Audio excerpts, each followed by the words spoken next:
majira ya saa ya giza yalipotimia,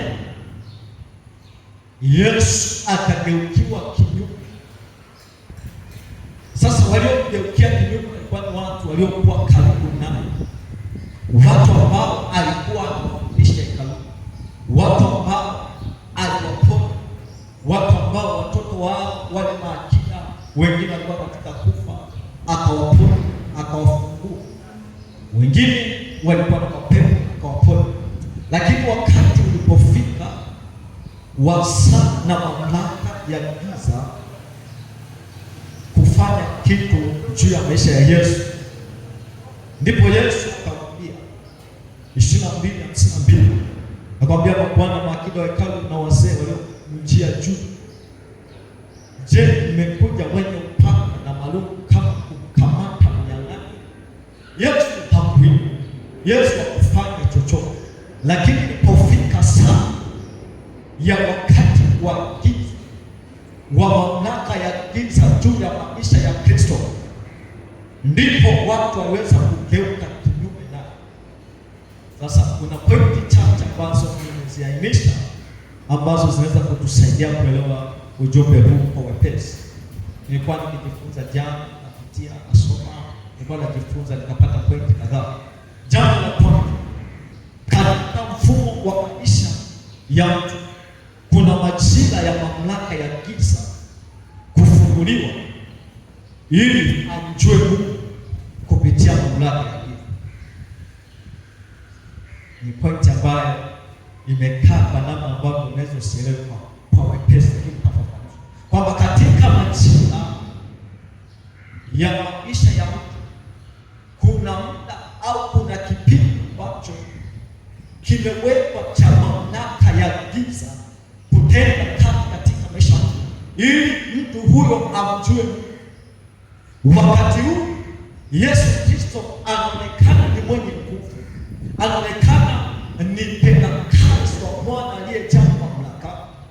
Lakini ulipofika wakati wa mamlaka ya giza, Yesu anajiwa na watu ambao walikuwa karibu naye, walikuwa marafiki sana, walikuwa makuhani wakimwalika kwenye ibada.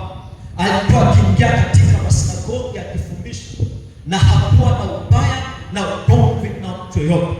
Lakini kilikuwa ni kipindi ambacho katika ulimwengu na kalenda za kiroho lazima kulikuwa na mamlaka ya giza inatakiwa itende kazi ili Mungu ajifunue katikati ya mamlaka hii. Manake Kristo alipoyaona yale akanena maneno haya, sasa hii ni saa yenu. Mamlaka ya giza, Yesu si kwamba anathibitisha mamlaka ya giza ina nguvu juu yake, ila anajua kipindi anachopita, anapita kwenye mamlaka kamili ya giza, lakini yeye atakivuka kwenye mamlaka ya utukufu ambayo ndio alikuwa anaenda. Sasa kuna ishara kadhaa ambazo zinaonyesha kwamba mtu anapitia kipindi cha mamlaka ya. Jambo la kwanza, presha kubwa ya kuelekea kutenda dhambi. Yaani ukiona upo kwenye nafasi kubwa ya presha ya kutenda dhambi, jua upo kwenye kipindi cha majira ya nyakati za giza, na kuna hekima za kutembea, iko neema ya kukuvusha. Ni saa ambapo kila pande, kushoto kulia, mke umekaa, marafiki wa huduma wenzako wanageuka kinyume na wewe, hata wale ambao hukutegemea. Yesu anamtazama Petro ambaye alikwambia kajenga kanisa kupitia ufunuo atakaopewa Petro. Wewe Petro ninamtengeneza ili kupitia wewe kanisa lipate kuishi. Petro akafika hatua akamkana Yesu mara 3.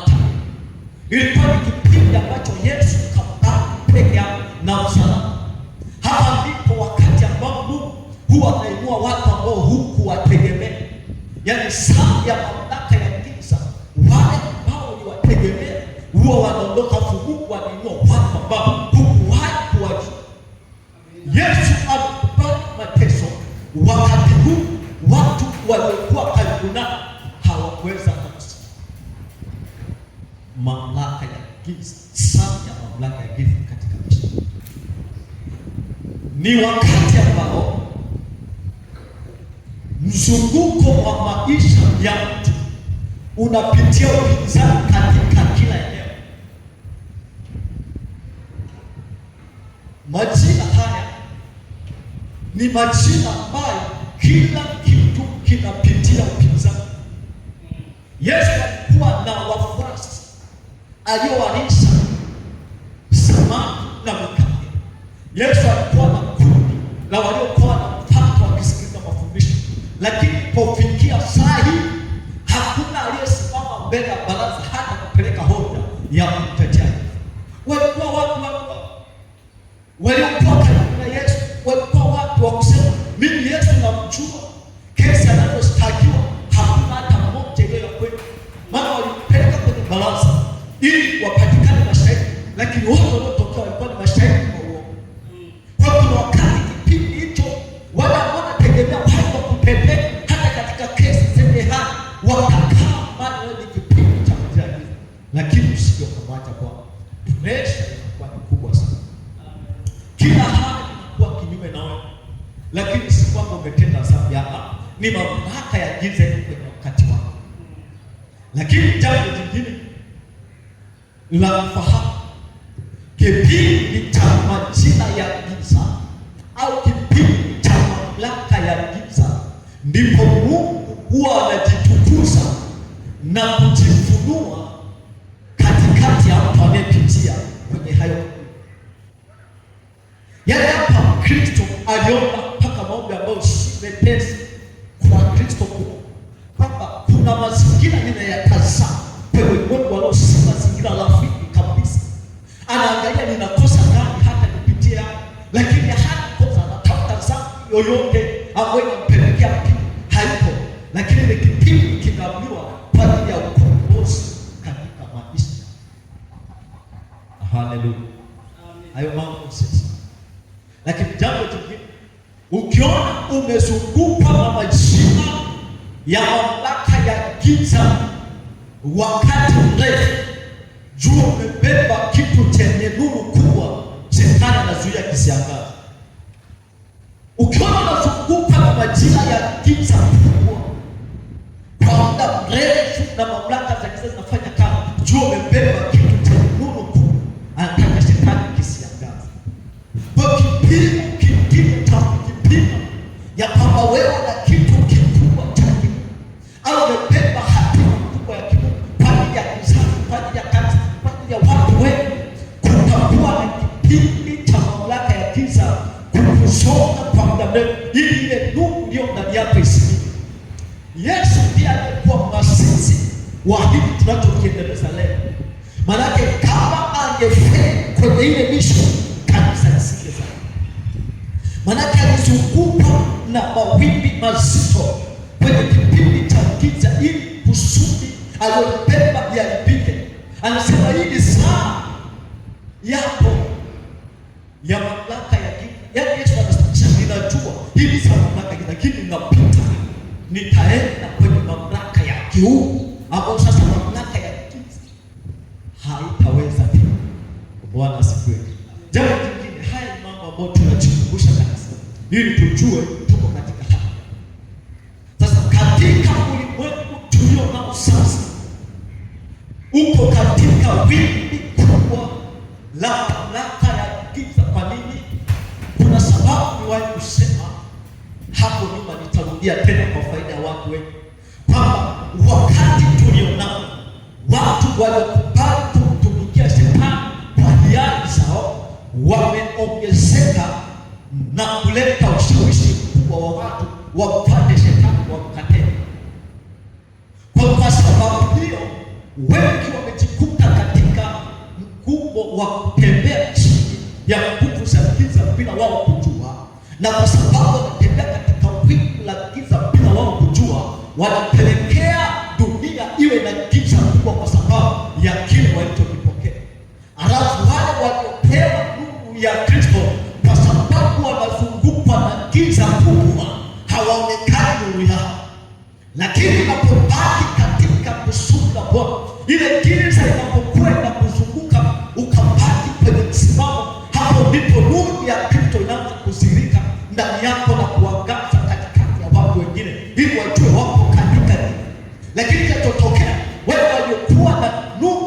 walipopitia kwenye mamlaka za giza, walipopitia kwenye misukosuko ya kuzofishwa kile walichokibeba, huwa wanakubaliana na matokeo.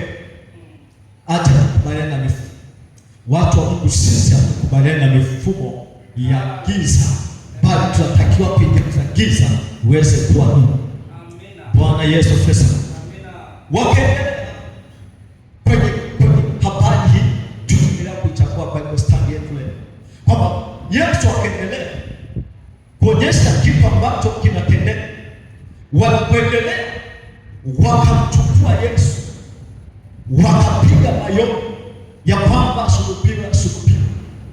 Petro akamkana, Yakobo akamkana, Yohana akakimbia, wote wakakimbia kampani Yesu peke yake. Swali la kuuliza, je, Yesu alikuwa kwenye dhambi? Majibu ni hapana. Kwa hiyo hata watu sio ishara kwamba wewe uko kwenye dhambi. Wenda kuna kitu umekibeba kikubwa ambacho waliokuzunguka hawawezi kutembea nao. Kama hao wangejua tukufu, wangekubali hata kufa na Yesu sababu waweze kwenda na Yesu. Kama wangejua Yesu alipowafundisha kwamba kama unataka kunipata, jikane nafsi yako, jitwike msalaba, ufuatane na mimi. Wakati Yesu anajitwika msalaba, na wao wangekubali kujitwika na Yesu ili kipindi cha giza kikiondoka, wapate kipindi cha utukufu ambacho Kristo alikiendea.